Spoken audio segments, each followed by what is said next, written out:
मनुष्य का मन एक बहती नदी के समान है जो कभी शांत नहीं रहता। विचार, भावनाएं और चिंताएं हमारे मन को हर समय घेरती रहती हैं। अक्सर हम इन्हें नियंत्रित करने की कोशिश करते हैं, लेकिन यह प्रयास कभी-कभी और अधिक तनाव पैदा कर देता है।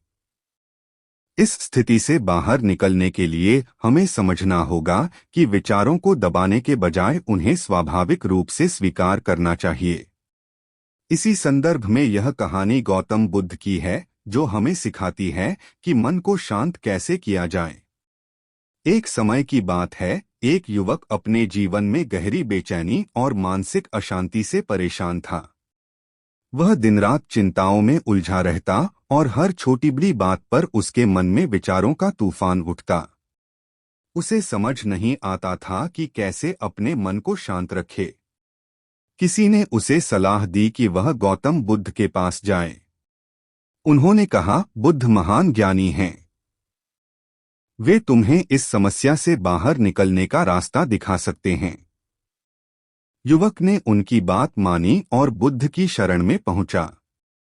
जब युवक बुद्ध के पास पहुंचा, तो उसने हाथ जोड़कर कहा, हे भगवान, मेरा मन हमेशा उथल पुथल में रहता है। एक पल के लिए भी मुझे शांति नहीं मिलती। मैं जो भी करता हूं, मेरे विचार मुझे परेशान करते रहते हैं। कृपया मुझे बताइए कि मैं अपने मन को कैसे शांत कर सकता हूं। बुद्ध मुस्कुराए और बोले, तुम्हारी समस्या का समाधान है, लेकिन उसके लिए धैर्य और अभ्यास की आवश्यकता है। क्या तुम तैयार हो? युवक ने तुरंत हामी भरी, हाँ भगवान, मैं सब कुछ करने को तैयार हूं। बस मुझे मन की शांति चाहिए।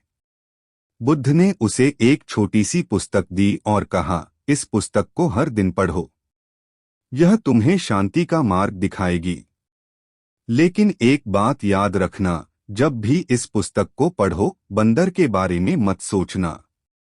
युवक ने चौंकते हुए पूछा, बंदर?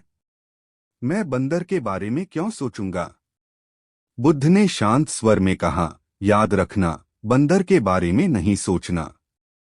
युवक ने पुस्तक को अपने साथ लिया और उत्साह से घर लौट गया। उसने सोचा कि यह पुस्तक उसे अपने मन को शांत करने में मदद करेगी। अगले दिन युवक ने पुस्तक को पढ़ना शुरू किया। जैसे ही उसने पढ़ना शुरू किया, उसके मन में पहला विचार आया, बंदर के बारे में मत सोचो। परंतु यह विचार आते ही उसके दिमाग में बंदरों की छवियां उभरने लगीं। उसने खुद को समझाने की कोशिश की, मुझे बंदरों के बारे में नहीं सोचना है, लेकिन जितना वह खुद को रोकने की कोशिश करता, उतना ही बंदरों के बारे में सोचता।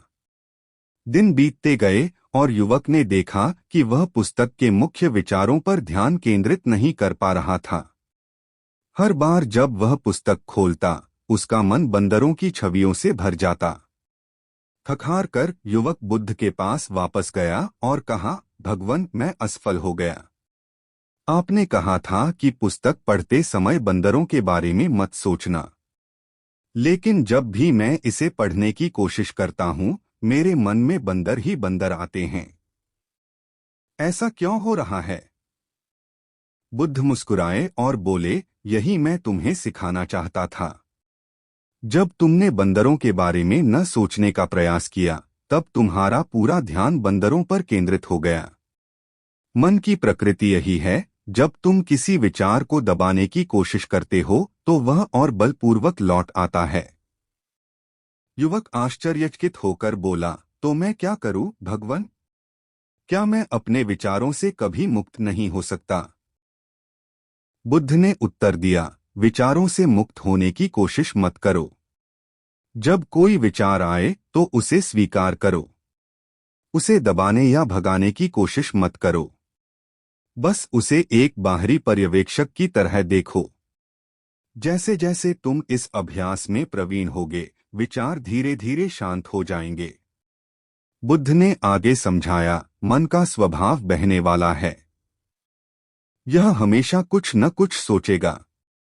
तुम्हारा काम यह नहीं है कि इसे रोकने की कोशिश करो, बल्कि इसे बहने दो। ध्यान का अभ्यास करो, विचार आएंगे तो उन्हें देखकर जाने दो। जैसे आसमान में बादल आते जाते हैं, वैसे ही तुम्हारे विचार भी आएंगे और चले जाएंगे, लेकिन आसमान तुम्हारा मन स्थिर और शांत रहेगा। युवक ने बुद्ध की बातों को ध्यानपूर्वक सुना और उनका अनुसरण करना शुरू कर दिया। उसने रोज ध्यान का अभ्यास किया। जब भी कोई विचार आता, वह उसे बिना किसी विरोध के देखता और जाने देता। धीरे धीरे उसे महसूस हुआ कि विचारों का आना जाना स्वाभाविक है। जब उसने उन्हें स्वीकार करना शुरू किया, तो वे स्वतः ही कम होने लगे। अब उसका मन पहले से अधिक शांत और स्थिर हो गया। कुछ समय बाद वह फिर से बुद्ध के पास पहुंचा और बोला, भगवन, आपके निर्देशों का पालन करके मैं अब अपने मन को शांत रख पा रहा हूं। मुझे अब समझ में आया कि विचारों से लड़ने की बजाय उन्हें स्वीकार करना ही शांति का मार्ग है। बुद्ध ने मुस्कुराते हुए कहा, यह बात समझने के बाद तुम्हारा जीवन शांत और सुखमय हो जाएगा। ध्यान और स्वीकृति ही सच्चे शांति के साधन हैं। बहुत समय पहले एक छोटे से राज्य कपिलवस्तु में एक राजकुमार सिद्धार्थ का जन्म हुआ था, जो बाद में गौतम बुद्ध के रूप में प्रसिद्ध हुए। बुद्ध के जीवन की कहानी कर्म के सिद्धांत को गहराई से समझाने वाली है। बुद्ध ने न केवल अपने जीवन में कर्म को समझा, बल्कि इसे अपने अनुयायियों को भी सिखाया, ताकि वे अपने जीवन को सही दिशा में ले जा सकें। बुद्ध के जीवन में एक घटना ऐसी थी जो कर्म के महत्व को स्पष्ट करती है। यह घटना उनके आत्मज्ञान प्राप्त करने के बाद की है, जब वे अपने उपदेशों के माध्यम से लोगों को जीवन के सत्य की शिक्षा दे रहे थे। उनके पास एक बार एक साधारण किसान आया, जिसका नाम काशीभू था। किसान उदास और चिंतित था। उसने बुद्ध से पूछा, भगवान, मैं एक साधारण व्यक्ति हूँ। दिन रात मेहनत करता हूँ, फिर भी मेरे जीवन में सुख शांति नहीं है। मुझे क्यों हमेशा दुख और कठिनाइयां झेलनी पड़ती हैं? मैंने ऐसा कौन सा बुरा कर्म किया है जो मुझे यह सब सहना पड़ रहा है? बुद्ध ने शांत स्वर में उत्तर दिया, कर्म का सिद्धांत बहुत ही गहरा और सूक्ष्म है।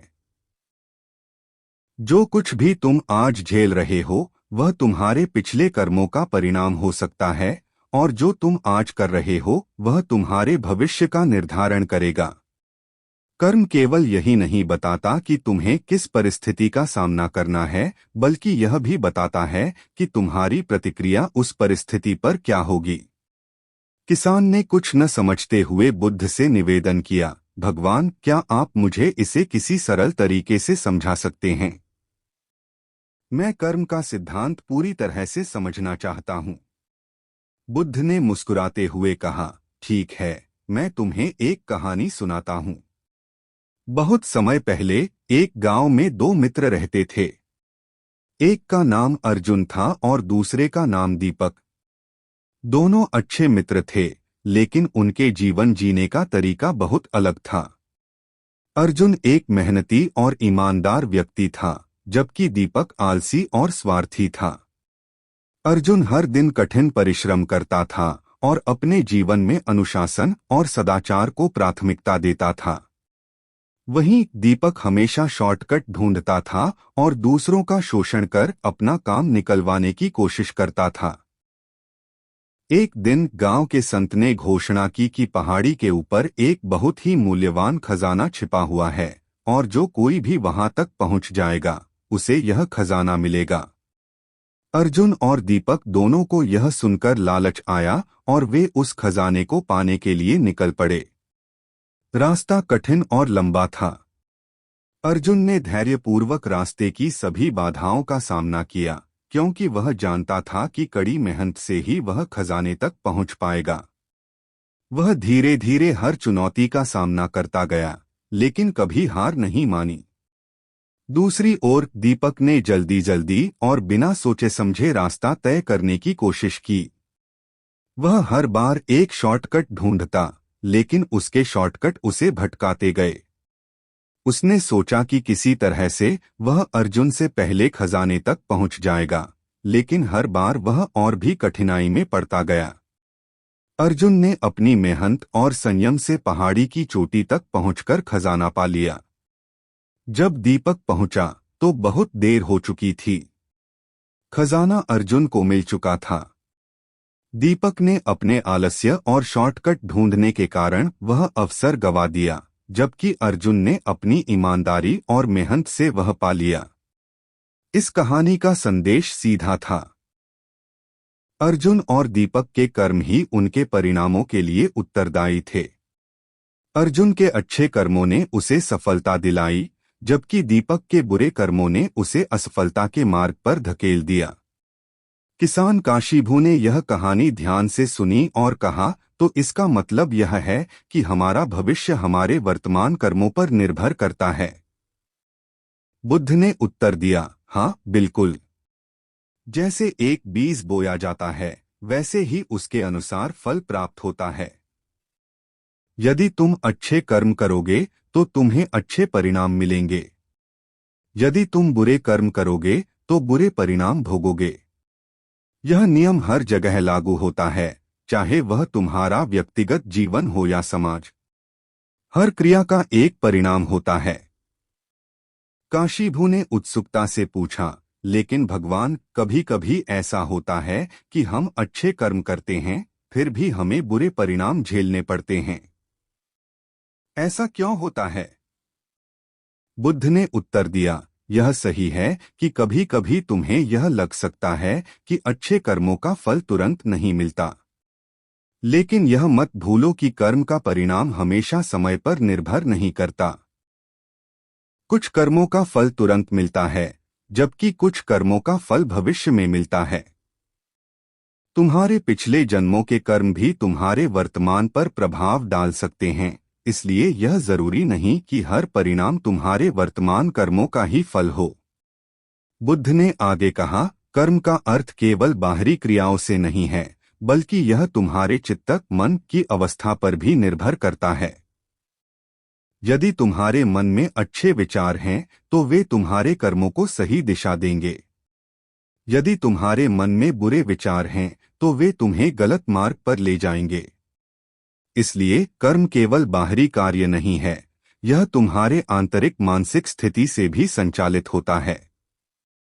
काशीभू को अब समझ में आ गया था कि कर्म केवल बाहरी दुनिया से जुड़ा हुआ नहीं है, बल्कि यह हमारे मन, विचार और इच्छाओं से भी प्रभावित होता है। उन्होंने बुद्ध से कहा, भगवान, मैं अब समझ गया कि मेरा जीवन मेरे कर्मों पर आधारित है। मैं अब अपने कार्यों और विचारों को अच्छे से नियंत्रित करने की कोशिश करूंगा। बुद्ध ने काशीभू को अंत में यह सिखाया, हर व्यक्ति का जीवन उसके कर्मों का प्रतिफल है। तुम अपने वर्तमान कर्मों को सही दिशा में ले जाकर अपने भविष्य को बदल सकते हो। कर्म का सिद्धांत यह बताता है कि कुछ भी निश्चित नहीं है। यदि तुम अभी भी अपने जीवन में परिवर्तन लाना चाहते हो, तो अपने कर्मों को सुधारो। बुरे कर्म से कोई भी बुरा नहीं बनता, लेकिन उसे सुधारकर व्यक्ति अच्छा बन सकता है। काशीभू बुद्ध की इस शिक्षा से अत्यंत प्रेरित हुआ और उसने अपने जीवन में अच्छे कर्म करने का प्रण लिया। वह समझ चुका था कि कर्म का सिद्धांत जीवन के हर पहलू को छूता है और हमारे सभी कार्यों का परिणाम एक दिन हमें अवश्य मिलता है। जातक कथाएं बौद्ध साहित्य का एक महत्वपूर्ण हिस्सा हैं, जो गौतम बुद्ध के पूर्व जन्मों की कहानियों के माध्यम से नैतिकता, करुणा और बुद्धि के गुणों को दर्शाती हैं। इनमें से एक प्रेरणादायक कथा है विदुर पंडित जातक, जिसमें बोधिसत्व एक बुद्धिमान पंडित के रूप में जन्म लेते हैं और अपनी असाधारण बुद्धि और धैर्य से एक शक्तिशाली यक्ष को परास्त करते हैं। यह कहानी न केवल बुद्धि और विवेक की शक्ति को रेखांकित करती है, बल्कि यह भी दिखाती है कि सत्य और धर्म की राह पर चलने वाला व्यक्ति कितना प्रभावशाली हो सकता है। इस कहानी को विस्तार से प्रस्तुत करने के लिए हम इसके पात्रों, घटनाओं और नैतिक शिक्षाओं को गहराई से समझेंगे। शक्तिशाली है क्योंकि यह सत्य को पहचानती है और कपट को परास्त करती है। तुम्हारी जादुई शक्ति केवल छलावा है, जबकि बुद्धि सत्य की नींव पर खड़ी होती है। इस उत्तर से पुनक क्रोधित हो गया। उसने अपना असली यक्ष रूप धारण किया और विदुर पर हमला करने की कोशिश की, लेकिन विदुर ने धैर्य और शांति बनाए रखी। उन्होंने पुनक से कहा, यदि तुम सत्य को स्वीकार नहीं कर सकते तो तुम कभी विजयी नहीं हो सकते। मैं तुम्हें एक और अवसर देता हूं। मेरे साथ धर्म और नीति पर चर्चा करो। यदि तुम मुझे परास्त कर सको तो मैं स्वयं तुम्हारे साथ चला जाऊंगा। धर्म और नीति की चर्चा। पुनक ने विदुर की चुनौती स्वीकार की। दोनों के बीच एक गहन बौद्धिक और दार्शनिक चर्चा शुरू हुई। विदुर ने पुनक से धर्म, कर्म और जीवन के उद्देश्य पर प्रश्न पूछे। प्रत्येक प्रश्न के साथ विदुर ने पुनक के कपट और अहंकार को उजागर किया। उदाहरण के लिए, जब पुनक ने कहा कि शक्ति ही सब कुछ है, तो विदुर ने पूछा, यदि शक्ति ही सब कुछ है तो वह शक्ति जो दूसरों को दुख देती है, क्या वह धर्म सम्मत है? पुनक इस प्रश्न का कोई तर्कसंगत उत्तर नहीं दे सका। विदुर ने पुनक को यह भी समझाया कि सच्चा धर्म वही है जो सभी प्राणियों के कल्याण के लिए हो। उन्होंने कहा, तुम इरंधति से प्रेम करते हो, लेकिन प्रेम का अर्थ स्वार्थ नहीं है। यदि तुम सच्चे प्रेमी हो तो तुम्हें दूसरों का दुख नहीं देना चाहिए। इन शब्दों ने पुनक के हृदय को छू लिया। उसका अहंकार धीरे धीरे कम होने लगा। पुनक का परिवर्तन। विदुर की बुद्धि और करुणा के सामने पुनक अंततः परास्त हो गया। उसने स्वीकार किया कि उसका उद्देश्य स्वार्थपूर्ण था और उसने यक्ष राजा की शर्त को पूरा करने के लिए गलत रास्ता चुना था। पुनक ने विदुर से क्षमा मांगी और कहा, मैं तुम्हारी बुद्धि और धर्म के सामने नतमस्तक हूं। कृपया मुझे सही मार्ग दिखाओ। विदुर ने पुनक को सत्य, अहिंसा और करुणा का मार्ग दिखाया। उन्होंने कहा, यदि तुम इरंधति से सच्चा प्रेम करते हो तो उसे सत्य और सम्मान के साथ जीतो। कपट और हिंसा से प्राप्त प्रेम कभी स्थायी नहीं होता। पुनक ने विदुर की सलाह को स्वीकार किया और यक्ष राजा के पास लौट गया।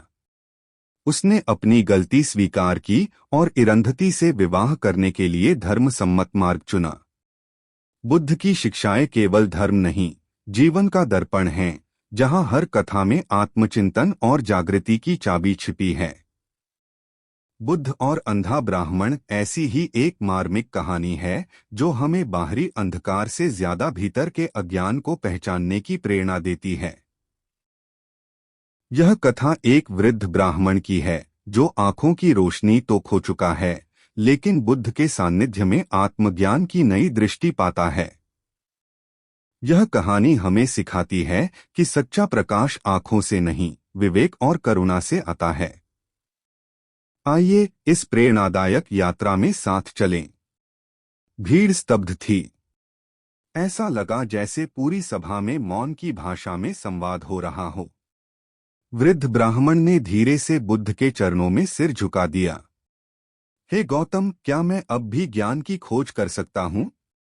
क्या एक अंधा भी दृष्टि पा सकता है? बुद्ध ने बड़े स्नेह से कहा, जो भीतर देखने को तैयार हो वह कभी अंधा नहीं होता। उस दिन के बाद वह ब्राह्मण जेतवन विहार में ही रहने लगा। उसने भिक्षुओं की सेवा की, बुद्ध के वचनों को सुना और दिनरात ध्यान में लीन रहा। धीरे धीरे वह अंधा व्यक्ति लोगों के लिए प्रकाशवृत्त बन गया। जो कभी बाहरी आंखों से संसार देखता था, अब वह भीतर से संसार को समझता था। और यही था उसका मोक्ष। भीड़ स्तब्ध थी। ऐसा लगा जैसे पूरी सभा में मौन की भाषा में संवाद हो रहा हो। वृद्ध ब्राह्मण ने धीरे से बुद्ध के चरणों में सिर झुका दिया। हे गौतम, क्या मैं अब भी ज्ञान की खोज कर सकता हूं? क्या एक अंधा भी दृष्टि पा सकता है? बुद्ध ने बड़े स्नेह से कहा, जो भीतर देखने को तैयार हो वह कभी अंधा नहीं होता। उस दिन के बाद वह ब्राह्मण जेतवन विहार में ही रहने लगा। उसने भिक्षुओं की सेवा की, बुद्ध के वचनों को सुना और दिन रात ध्यान में लीन रहा। धीरे धीरे वह अंधा व्यक्ति लोगों के लिए प्रकाशवृत्त बन गया। जो कभी बाहरी आंखों से संसार देखता था, अब वह भीतर से संसार को समझता था। और यही था उसका मोक्ष,